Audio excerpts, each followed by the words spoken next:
కార్మికులు, రైతులు, వ్యవసాయ కార్మికుల సమస్యలను పరిష్కరించాలని డిమాండ్ చేస్తూ సిఐటియు వ్యవసాయం కార్మిక సంఘం, రైతు సంఘం, ఏఐటియుసి ఆధ్వర్యంలో భారీ నిరసన కార్యక్రమం నిర్వహించింది.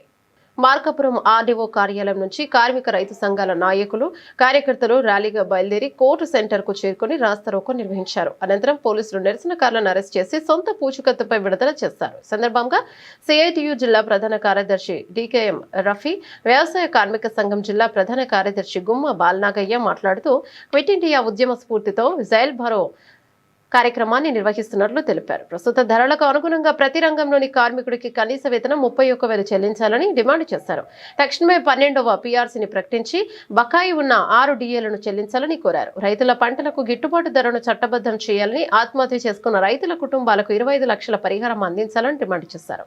కార్యక్రమంలో జిల్లా సిఐటియు అధ్యక్షులు టి ఆవులయ్య, రైతు సంఘం జిల్లా అధ్యక్షులు డి తిరుపతి రెడ్డి, ఎస్ఎఫ్ఐ జిల్లా కార్యదర్శి విజయ్, కేవీపీఎస్ జిల్లా కార్యదర్శి జవాజీ రాజు, సిఐటియు జిల్లా నాయకులు SK Anwar, P Ruben, AITUC నాయకులు కృష్ణగౌడ్, ఎస్కే కాసిం, అందే నాసరయ్య, అలాగే సుబ్బరాయుడు, నరసింహ, రూతమ్మ, రేణుక, మేరీ, హరి, జి రాజశేఖర్ రెడ్డి తదితరులు పాల్గొన్నారు.